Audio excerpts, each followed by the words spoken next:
Hello everyone, welcome back to Ketamine Connections. I'm your host Anna Kristal, aka your ketamine coach, and today I am recording in a rental car on the coast of Italy, where I have been on a work retreat, putting together something that I will be so excited to share with you in the coming weeks. The best way to stay updated, if you're curious about that, is to subscribe to the podcast. I will be sharing it here first for sure. And yeah, the recording in the rental car is me hoping that this tight space makes for a good sound recording. One thing that I cannot stand personally is poor sound quality in a podcast. So I'm really doing my best here with my little travel mic and wanting to get this information out into the world because I'm so excited about today's topic, mostly because I am a trivia junkie. I love quick, fun facts, and that is exactly what I want to bring to you today about ketamine. So if you're looking for some more serious information and you landed on this episode for whatever reason, I want to first guide you towards some other episodes that have better resources for you depending on what you are looking for. If you are curious about the different ways to take ketamine, go ahead and after this episode, head over to episode number 5. That is where I go through all the ways that you can legally take ketamine and break down acronyms like IV and IM so that you know exactly what you're getting into when you are embarking on your ketamine journey. If you are looking for resources on how to prepare for ketamine, go ahead and head over to episode number 6. When you're done here, that is where I go through all the ways that you can prepare for the transformational journey experience that ketamine can bring. I go into a good amount of detail on how to prepare yourself physically and emotionally, and that is a topic that is unfortunately not widely spoken about, that I know is crucial when embarking on a ketamine transformational journey. If you are worried about having a bad trip, go ahead and head over to episode number 4. When you are done here, it's super common for people to be concerned about a trip gone wrong or ketamine bringing up bad memories, which is the title of the episode. That is the episode to listen to if that is you, and also if it's not you, because there's a lot of good information in this episode number 4 about the energetics of the ketamine trip itself. And that is the episode where I also give out a free guide to download in the show notes. And that guide has my top 3 techniques that I teach to all of my clients going into ketamine. Yeah, the top 3 techniques that I teach to navigate a bad trip. So those are the episodes that get into answering questions for people like you, maybe, someone you know maybe, who is considering sitting with ketamine and using ketamine to transform your life. We have in the U.S., we have about 500 to 700 ketamine clinics in the country, plus a wide load of at-home ketamine options. And there's also the nasal spray Spravato, and ketamine is gaining a lot of popularity as this alternative for people experiencing mental health issues, which, by the way, just to jump into some quick facts, because I love numbers, that number of people with mental health issues in the U.S. is about 50 million Americans, which is about 20% of the population. That number that I'm quoting comes from an organization called Mental Health America, and that figure is from 2022, so pretty recently.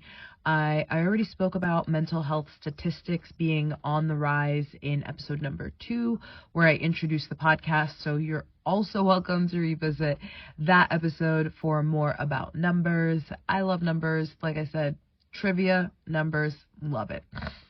Okay, so as we have more and more psychiatrists referring clients to ketamine, we also have more and more clinics that are increasing people's access to ketamine, and there are very few professionals and providers in the ketamine space preparing clients for their journeys as it relates to people coming to ketamine to transform their mental health issues. And as a hypnotherapist, what I always say is that if you want ketamine to transform your life, you want ketamine to transform your subconscious mind. that is the impetus for this entire podcast, for this entire project, because I'm really eager to get this information out into the world and really prepare people for the line in the sand that ketamine has the potential to be. And nonetheless, without the right preparation, it really mitigates that potential. So if you know someone embarking on ketamine or considering it or already in their ketamine journey, it would be incredibly helpful for you to share this podcast with them. That way they can get this information that they need to take ketamine from just another thing that you try to a line in the sand from who you were and who you are becoming. All right, so much gratitude for you and your participation in sharing this podcast. And with that, let's dive into today's episode. So today we are going to have a little bit of fun diving into some surprising facts. They surprised me about this powerful medicine. Ketamine can be, and it is, pretty serious. It is an incredible tool for healing, but let's have fun. What's the point of healing if we're not having fun, right? Let's have a little fun while we're learning some fun, surprising facts about ketamine today. 3 fun facts about ketamine that might surprise you is the episode for today. And if you stick around to the end, I've got a bonus fact that always makes people go, wait, what? For real? Stick around to the end. Trust me, that 4th bonus fact is one of my favorites. All right, let's get into it. Fun fact number 1, ketamine was originally used as a battlefield anesthetic. So did you know that ketamine started its journey on the battlefield?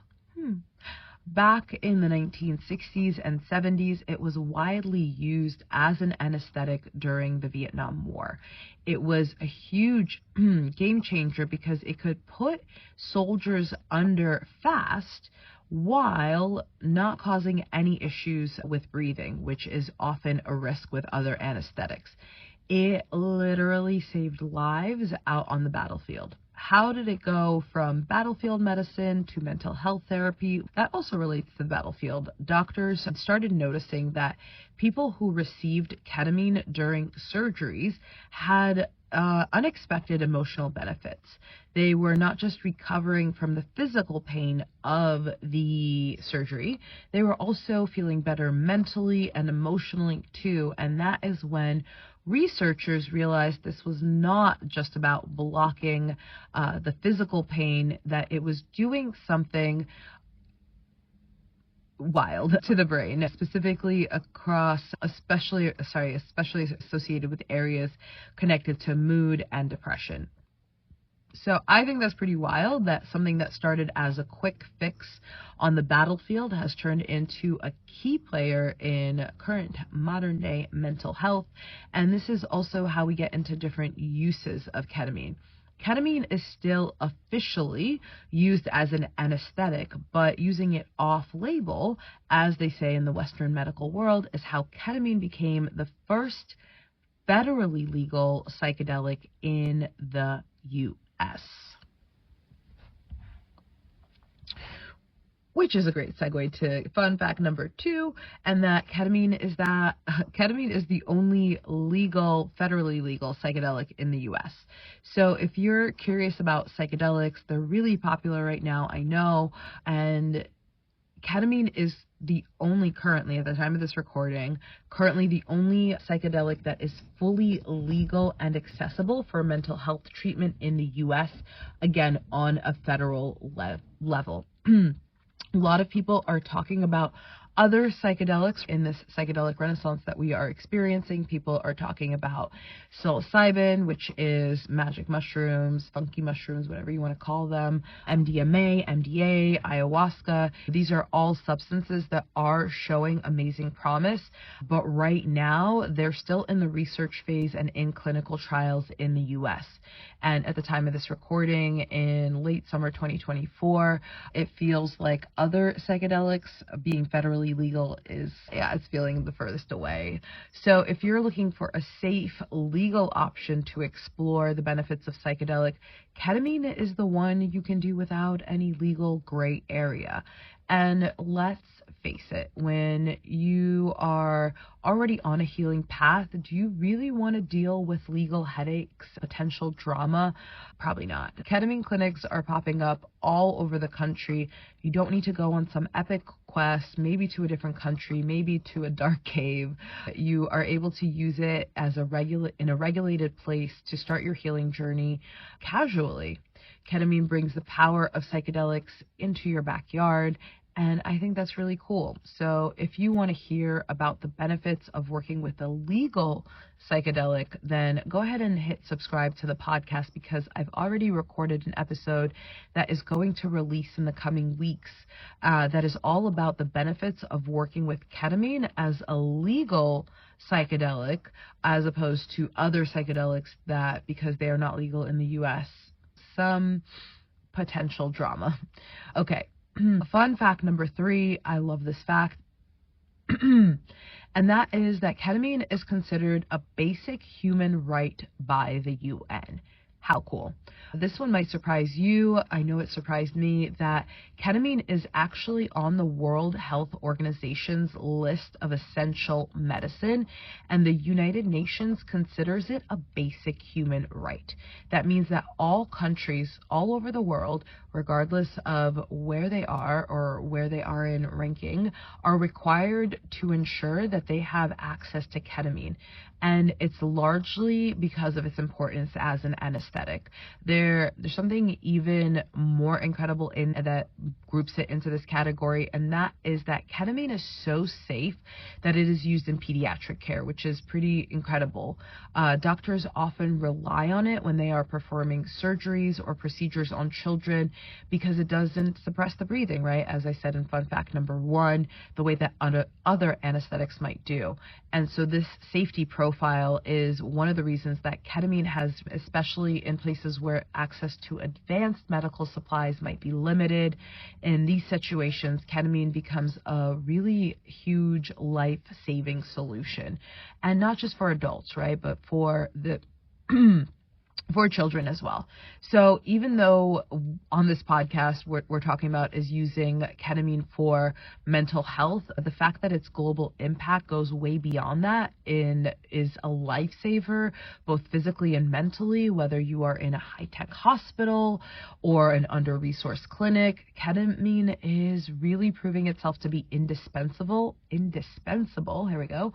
And I think that's really amazing to think that something that we use in the US in our modern lifestyle to treat depression and anxiety and PTSD is also seen as a critical medicine worldwide. All right, you stuck around to the end. Let's talk about my bonus fact number 4. And why is ketamine called a horse tranquilizer? I'm not sure if you've ever heard that. You know, that special K, ketamine, whatever you want to call it, is a horse tranquilizer. This is the bonus fact that I love that makes a lot of people go, what? The one you've been waiting for. Maybe you fast forwarded to this part of the episode. Ketamine is sometimes called a horse tranquilizer, and while that might sound a little bit wild, it's not totally off the mark. Here's the deal. Ketamine is actually used for humans and animals, and this is also a matter of whether it's used as a psychedelic or as an anesthetic, and that has to do with dosage. So whether you're working with a person or a horse, it's the same exact substance. However, back in the day when ketamine started to gain popularity as a party drug, it was a lot easier to get your hands on it through a veterinarian, there we go, than through a doctor. Vets were using it in larger doses to sedate large animals like horses, and so the nickname stuck. So yeah, the doses for mental health treatment are way lower than for anesthetics, and definitely way lower than a horse, but I love that fun fact. So it's a little piece of history that is part of how ketamine got its little wacky reputation. So today, of course, we know that ketamine is highly regulated and controlled. It's miles from the party drug, even though it is still active in the party community, but intention goes a long way, right? That is a part of preparation, is the intention that you're using any psychedelic with, especially ketamine. And that is the difference between taking drugs and partying and using it for mental health transformation. All right, there you have it. 3 fun facts plus a bonus about ketamine, from its origins on the battlefield to its legal status to its global status. Ketamine is truly one of the most unique and powerful tools we have for mental health healing. And I hope that this helped you get a little more detail, a little more trivia into the conversation. If you enjoyed today's episode, which I hope you did, make sure to share it with someone who could use a little ketamine education, who is considering ketamine or already started with ketamine, that might be curious about how it works. And if you've got questions or topics you want to dive into, there is a form in the show notes that you can submit questions and feedback. I am evolving with this podcast, so I would love feedback to help learn and grow, and I appreciate you. So until next time, stay curious, and thanks for being here. Thank you so much for joining me on this episode of Ketamine Connections. I hope you found our discussion insightful and empowering. Remember that understanding the subconscious mind and how to make the most of ketamine therapy can truly transform someone's healing journey. And if you enjoyed today's episode, please take a moment to share it with your friends and family and anyone who might benefit from this information. So few people considering ketamine therapy are fully educated about its potential and the impact that it has on the subconscious mind. Your share could be the key element to their transformation. Don't forget to subscribe to Ketamine Connections so that you never miss an episode. And if you have a moment, I absolutely adore reading your reviews. So your feedback really helps me feel like this is an engaging exercise. Otherwise, I just feel like I'm talking into empty internet space. So your review really helps light me up and also helps me reach more audience. So I would appreciate one if you're willing. And please use the link below to submit any questions or topics that you would like covered. I cannot wait to hear from you and to co-create this journey together. Until next time, keep exploring, stay curious, and embrace the possibilities that are available in this moment right here, right now. Thanks so much. See you next time on Ketamine Connections.